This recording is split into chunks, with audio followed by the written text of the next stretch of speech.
تاسو له موږ سره ښه وکړو، تاسو سره د خدای ښه وکړي. چې دا وطن ګل ګل زر شي یاره څنګه به وي او یاره څنګه به وي چې ټول دوستانو سلام، خدای دې وکړي چې روغ به یاستئ. د خبریال خیریه بنسټ له پاڼې د دې ویډیو کتونکي یاستئ. دغه ویډیو چې تاسې څو ورځې مخکې ولیدله لږ موده یې تاسې ننداره کوله. د زه وړکۍ او پلار پیغه چې کوم عسکرو دي طالبانو سره جنګ زموږ وجرال کله هوټل ته ولاړه سم هوټل باندې وګرځم چې مړۍ راکېږي بیا کور دا څه کوې پیاز خرڅوم. دا په څو خرڅوې دا یوه خلطه پیاز 150 بیا اتیا پرې خرڅوم 150 بیا وکاتیا. نو دوستانو د دې ماشومې حالت تاسې په ویډیو کې وکوت او د دې هغه کیسه چې له موږ سره یې شریکه کړه تر تاسې به در ورسول.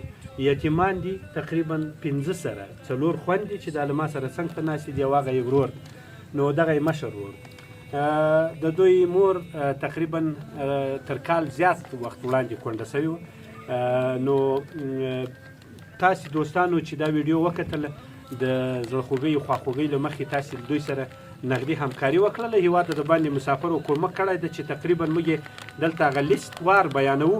هغه داسې ده چې 15,000 افغانۍ له سعودي نه زموږ یو دوست، 10,000 کلداري له هند نه زموږ یو دوست، 2,300 افغانۍ له سعودي نه زموږ یو بل دوست، 9,400 کلداري له سعودي نه، 4,300 کلداري له پېښور نه، 3,100 روپۍ له هند نه او 10,000 له سعودي نه، بیا دغه رقم 8,000 افغانۍ له سعودي نه، 4,000 او 4,000 پوره له سعودي نه، 10,000 افغانۍ له سعودي نه، 10,250 له دوبۍ نه، 5,000 افغانۍ له فرانسې نه، 10,100 روپۍ بیا له فرانسې نه او تقریبا دا مو جمع کړي دي چې ټولې 1,11,000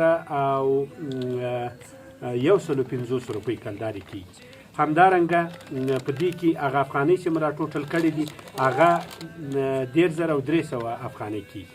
په دې کې دوستانو چې موږ خوراکي مواد دوی ته اخیستي او هغه د سون توکي د 100,000 مو لرګي ورته اخیستي دي د کلدارو او د 100,000 او 250 دغه خوراکي موادو چې د دوی تقریبا تر ډیره وخته بس کېږي.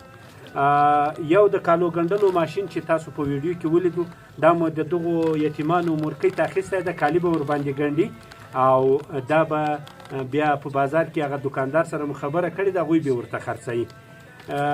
همدارنګه یو څه اندازه د دې شیانو په انتقال را انتقال باندې مصرفوي. ټول ټال اوس موږ دوی ته داسې شمېر که چې له خوراکي موادو د سون توکو سربیره 2,000 او 500 نغدي سپارو کلداري او دا 1,300 افغانۍ هم نغدي ورته سپارو په دې موادو سربیره. او همدارنګه له ژمنه شویو پیسو سره چې موږ ته لاسته نه دي راغلي لاسته راشي او وروسته به یې دوی ته سپارو هغه دا دي چې 60,000 له امریکا نه زموږ یو دوست همکاري کړې ده چې کله لاسته راشي دې خورکۍ ته به یې وسپارو. 5,000 افغانۍ له سراب سره پاتې وي له پکتیا نه دلته را انتقالېږي هغه به ورته سپارو او 10,000 نورې کلداري دا پاتې دي چې کله مو لاسته راغلي دې خورکۍ ته به یې وسپارو. ستاسو د مرستو ستاسو د همکاریو او د دې یتیمانو پر سر د لاس تېرولو له همکارۍ مو ډېره مننه ډېره مننه چې څومره ووایو تر هغې لا ډېره مننه. خدای مو خوښ لره، خدای مو خوشحاله لره چې دغسې یتیمان دغه ګلالي یتیمان تاسو پټ کړو، تاسو په نس ماړه کړو او تاسې د ژمي په یخنۍ کې له سړو او یخه وژغورل. چې پکې شنه دنګ دنګ چې نر شي یاره څنګه به وي. لیلا زوی خوشحاله یاستئ؟ څومره خوشحاله یاستئ؟ ډېرې خوشحاله یاستئ؟ نن مو تاسو ته خوراکي مواد راوړو، تاسو ته مو لرګي راوړو، تاسو ته مو مثلا نقد کومک در سره کو که نه تاسو به هغه دوستان ملګري چې تاسو سره یې همکاري کړې ده څه به ورته وایاستئ؟ دوا ورته کوي؟ دوا به خود څه ور دوا ورته کوي؟ خدای مو روغ ساتر که تاسو له موږ سره ښه وکړو، تاسو سره د خدای ښه وکړو. هلته ور وګوره دا دوا ورته وکړه. تاسو له موږ سره ښه وکړو، تاسو سره د خدای ښه وکړي. خدای دې دنیا او آخرت برابر کړي. خدای دې دنیا له هغه را بعد خو بیا کار ته نه یې تللې؟ یا بیا خو به دې پیاز نه یې خرڅ کړي. یا ته به دغه واده کیسې بیا به پیاز نه خرڅوي نه یې خرڅوي که نه؟ تا سره اوس ډېره مرسته وسوه، ډېره زیاته مرسته، ډېر وخت یې تاسې ګزاره پې کیږي، خو پیاز به بیا نه خرڅوي. صحیح ده؟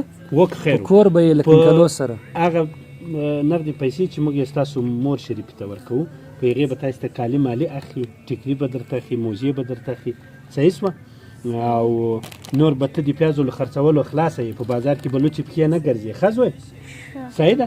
دا کنکلیانو سره به کور ناسته یې دغه خورکۍ به دې کراره یې. صحیح ده؟ او یار څنګه به وي چې هر یو کونج ښه سینګار شي، یار څنګه به وي. خور خدای مو عزت و پرده وساته. دغه 3,000 او 300 افغانۍ دي او دغه تقریبا 2,000 او 500 افغانۍ کلداري دي. وبخښئ دا کلداري دا به نغدې وساتي، هغه وخت چې د تا ضرورت ومصرفوي، د دې ماشومانو لپاره، د تا د خپل ژوند لپاره، د عقیدګۍ لپاره یې مصرفوه. وایي ساته بل چاته یې مه ورکړه. صحیح شو؟ او خدای مو خوشحاله شي. چې دا وطن ګل ګل زار شي، یار څنګه به وي او یار څنګه به وي چې ټول ګلونه پکې قطار شي، یار څنګه به وي او یار څنګه به وي.